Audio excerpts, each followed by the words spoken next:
is that if you're told, which I was, and all the time you're growing up, they say you have to get good grades or you won't do well in life. You have to get good grades or you won't get into college. You have to get good grades or you won't get a good job, won't get very well, and so on. They tell you that to encourage you to get good grades. So what if you got lousy grades for whatever reason? Well, now you could be 25 or 35 years old and you don't even try. You don't even try because, hey, you didn't get good grades in school, so you're kind of short of potential. And what we do is we actually sabotage ourselves. We drive with our foot on the brake of our own potential because we think, well, I didn't really get good grades in school. And then you read the studies and you find that most of the people who got straight A's work for the people who got B's. And the people who got B's work for the people who got C's who own the companies. And the people who own the companies got the money from the venture capitalists, all who got D's in school. And so the grades that you got in school are irrelevant. But if you believe that because you got poor grades or because you didn't get started, you didn't go to college or something else, if you believe it, it becomes true for you. So the first thing you do is you have to challenge your self-limiting beliefs and realize that most self-limiting beliefs have no foundation in reality. How many times have you had an experience where you thought you had no skill or ability in some area, and then you started working in that area and it turned out to be pretty capable, and you're quite amazed that you never had that idea?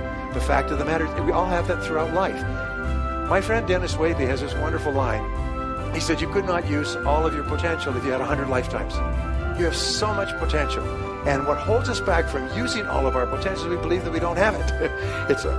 I will never forget the story of this fellow's grandfather came out, homesteaded a piece of land in Alberta, passed it on to his grandfather, passed it on to his father.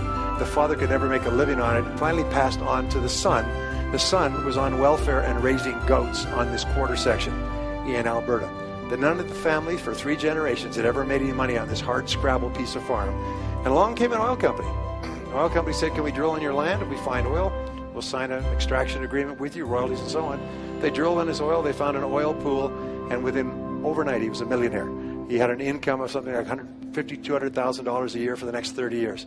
He went from living a hard scrabble life raising goats on this lousy piece of land, and somebody else came along and showed him how to get the potential out of the land. The oil had always been there. That's what this seminar does. That's what Harv does, by the way, is he shows you how to drill oil in your own land and tap into the potential that you have. It was always there. It's been there all this time, but your job is to drill. That's really important.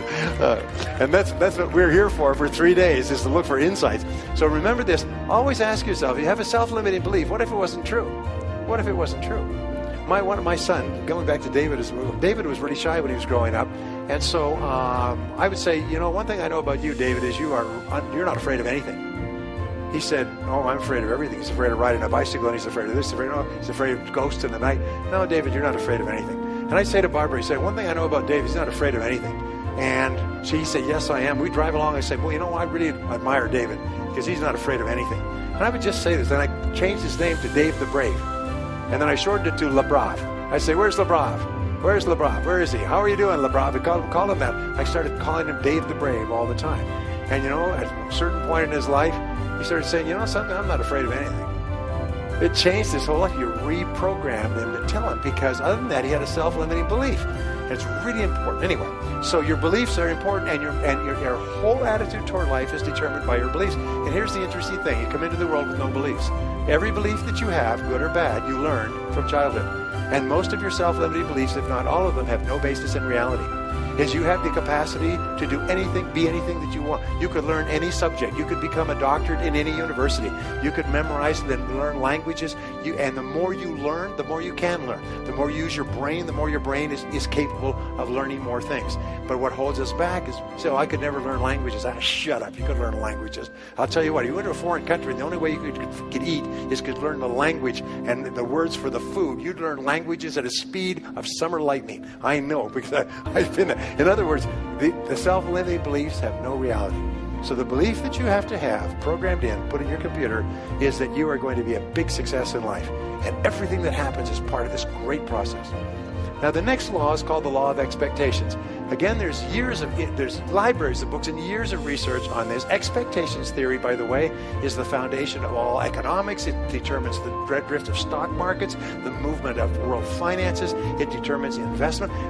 entrepreneurs have high expectations that their entrepreneurial efforts are going to work. We would not start a business without high positive expectations. So expectations have an enormous impact on our attitudes. And here's the interesting thing, is if you believe you're going to be a great success, you expect everything that happens to be part of the great plan. So if you have positive expectations, like a kid's first Christmas, you're positive all the time. And the key to being positive is to look for the good. Expect good things to happen. We say that whatever you expect with confidence becomes your own self-fulfilling prophecy. Is you are constantly predicting your future by talking about how the way you think things are going to turn out.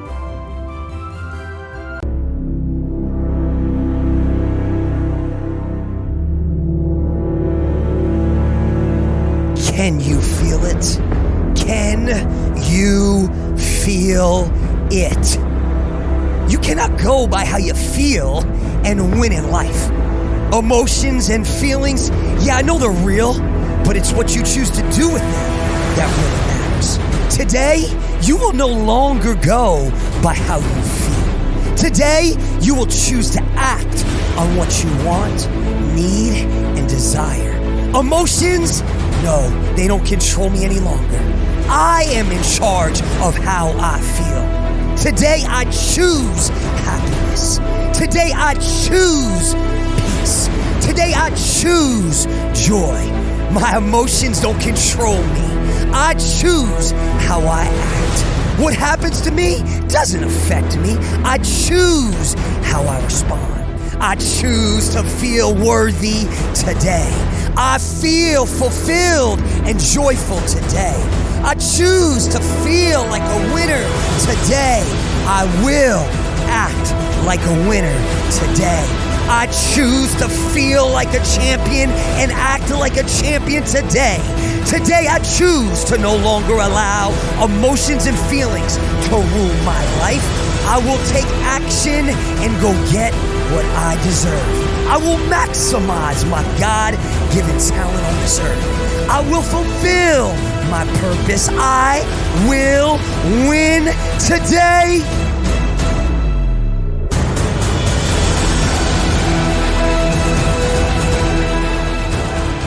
I am bigger. I am better. I said, I am bigger. I am better. I am born to win. The problems in my life, I am bigger than them. The situations and struggles in my life, I am better than them. The situations and circumstances and obstacles and defeat, I was born to win. Today is your day to win. Whatever the problem, trial, tribulation, circumstances, or obstacles that are in your way today, you are bigger than them. In your personal life and in your professional life, those things that are a challenge to you and are tough to you, you are better and tougher than them. Today, I was born to win. I will take the problem of today and make it one of the past. I will take the trial of today and smash